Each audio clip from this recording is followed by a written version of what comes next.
سلامونه ملګرو، زه ورور آغا یم او تاسو ته د یوې نوې ویډیو سره راغلی یم.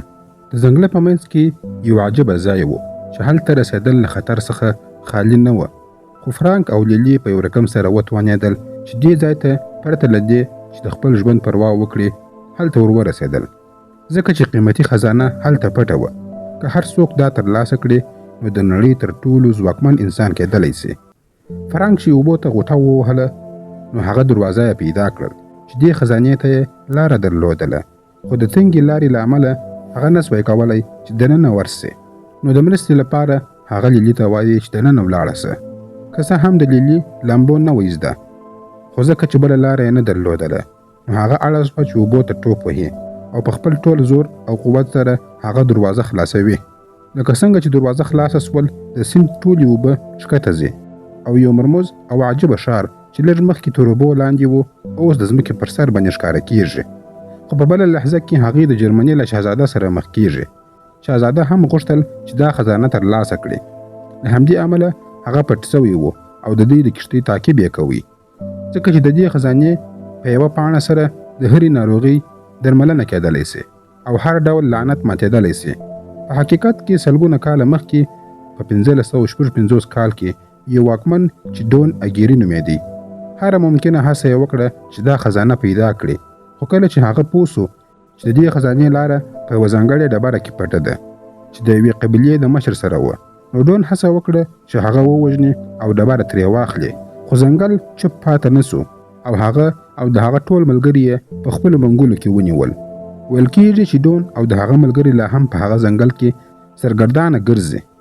همدا کیسه اوس 400 کاله وروسته بیا راځي، چیرته چې ډېری خلکو دا یوازې یوه خیالي کیسه وګڼله، خو لیلي بشپړ باور درلودی چې دا خیالي کیسه نه ده بلکې د رښتینې پیښې پر بنسټ باندې ولاړه ده.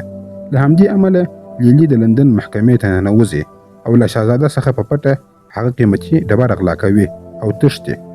شهزاده ډېر په غوسه کیږي، خو تر دې وخت لیلي د هغه له لاسه وتلې وه او ډېره لیرې تللې وه. لیلي بې له ځنډه بله ورځ د امازون ځنګل ته د دې خزانې د پیدا کولو لپاره روانېږي. هلته لیلي د یوې کښتۍ په لټه کې ده چې له فرانک سره مخ کېږي.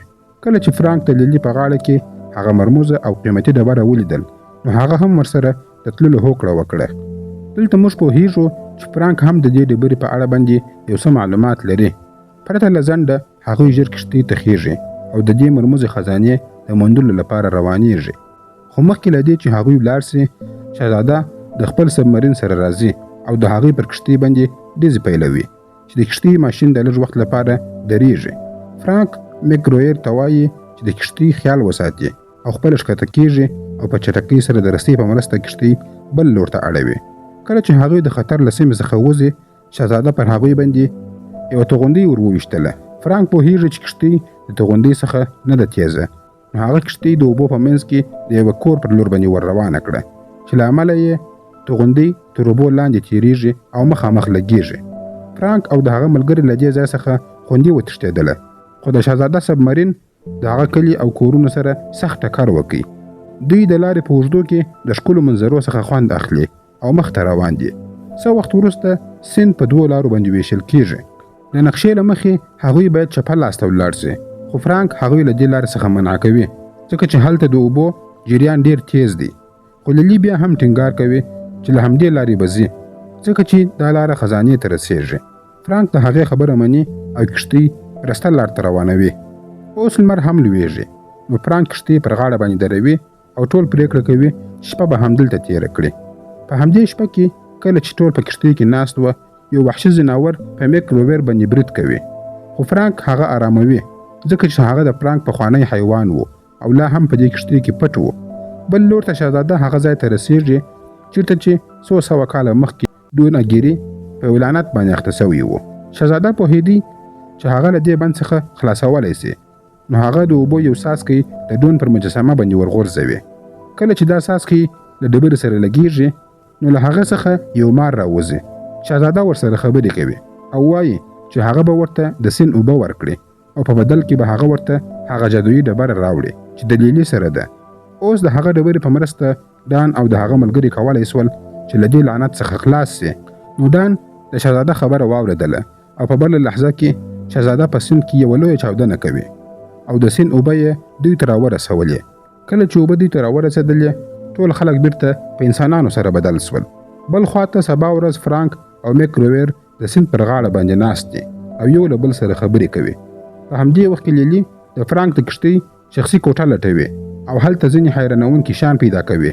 هماغه وخت فرانک راځي او ډېر غوسه کیږي ځکه چې لیلی د هغه شخصي کوټه د ده له اجازې پرته کتلې وه. په اصل کې فرانک ډېر کلونه د هغه خزانې د پیدا کولو هڅه وکړه خو ناامیده سوی و.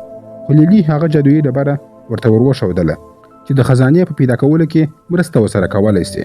کله چې میک رویر د باندې ولاړ و د چا له شا څخه پر هغه باندې یو غشی ور وغورځوي او هغه یې بېهوشه کوي.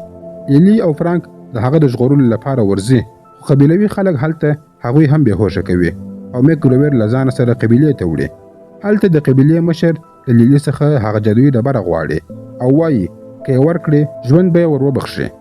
فرانک لیلی ته وایي چې ډبره ورکړي خو لیلی انکار کوي. په بله لحظه کې لیلی د خپلو لاسونو رسۍ پرې کوي او له قبیلوي خلکو سره جګړه پیلوي. هماغه وخت د قبیلې مشر راځي او خپل نقاب لرې کوي او فرانک ته وایي چې دا ډرامه نور بس که. یعنې دا ټول د فرانک پلان و او د قبیلې خلک هم د فرانک سره وه ځکه هغه غوښتل چې لیلی وویروي او له هغې څخه ډبره واخلي. لیلی د فرانک له دې خیانت څخه ډېره غوسه کیږي او سخته څپېړه ورکوي. وروسته لیلی هغه ډبره د قبیلې مشر ته ورښیي او د خزانې د لارې پوښتنه ترې کوي. د قبیلې مشر یو عجبه منتر وایي او لیلی ته د خزانې لار ور معلوموي. هغه دا هم ورته وایي چې خزانه یوازې تر هغه وخته پورې پاته کیږي چې د سپوږمۍ رڼا پرې لګیږي. کله چې لیلی خزانه پیدا کوي نو سمدستي د تلو تیاری نیسي خو نه غواړي فرانک له ځانه سره بوځي ځکه نور پرې باور نه لري. تر دې وخته پورې ډان او د هغه ملګري هم هلته راورسېدله. فرانک ژر لیلی ته وایي چې وتښتېږه خو ډان د دوی مخې ته راځي. اوس ټول په لیلی پسې دي ځکه جادویي ډبره له هغې سره ده. فرانک هڅه کوي چې لیلی له ستونزې څخه وژغوري. په همدې وخت کې د ډان یو ملګری لیلی نیسي او ډبره ترې اخلي او ډان ته یې ورکوي.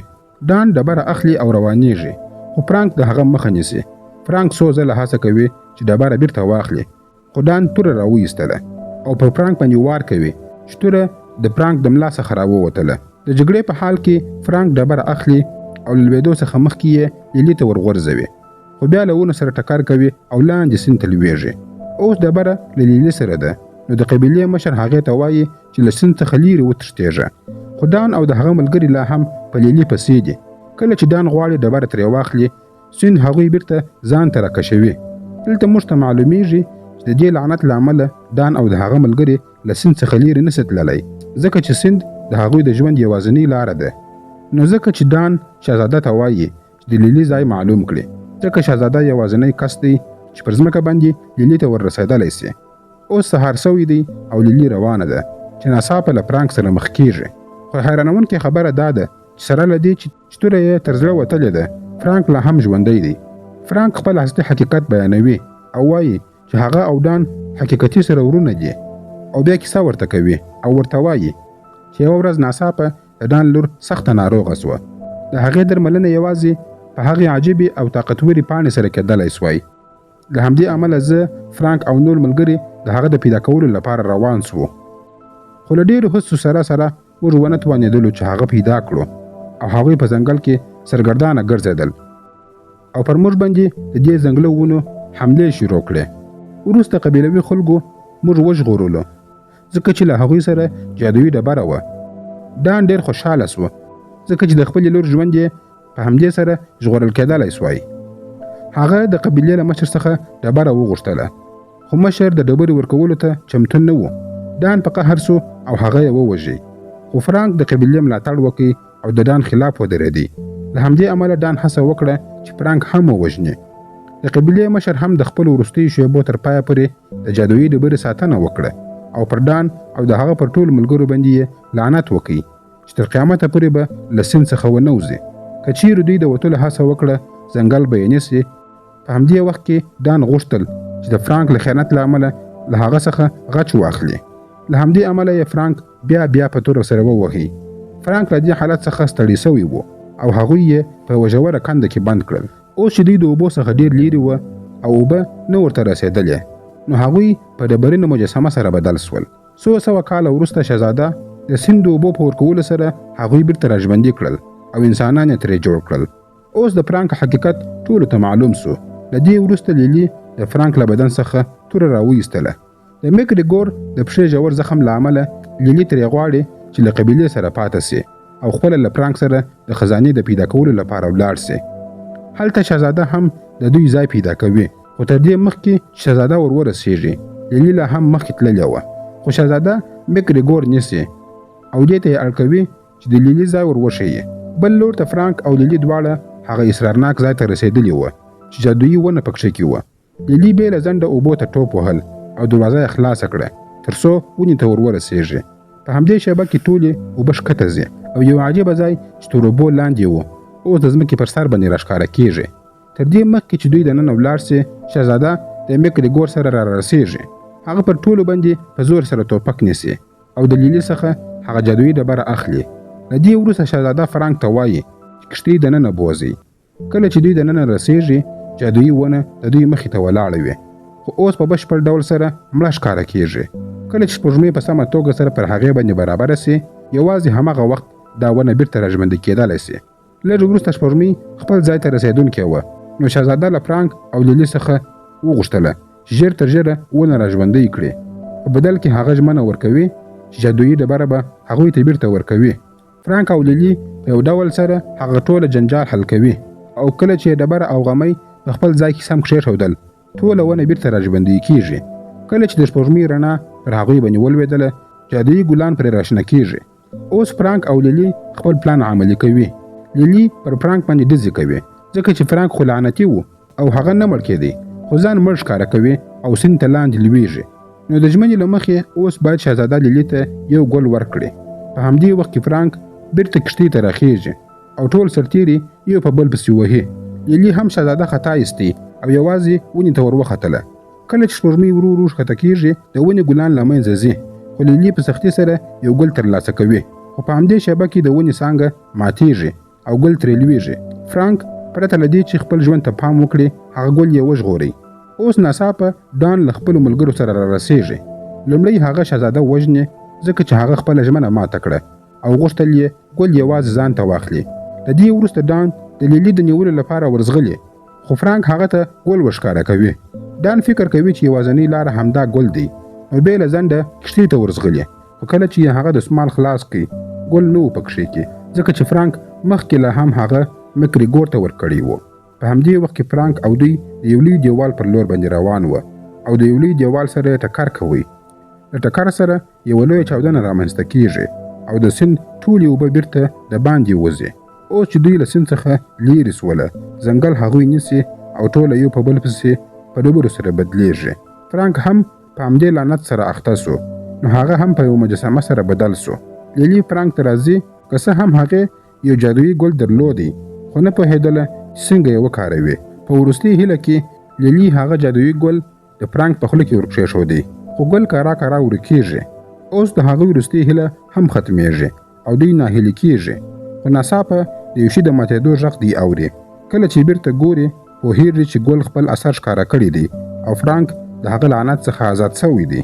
دوی ټول یو بل په غېږ کې نیسي او د فلم کیسه پر همدې ځای باندې پای ته رسېږي. که مو دا کیسه خوښه شوې وي، نو مهرباني وکړئ زموږ یوټیوب چینل سبسکرایب کړئ.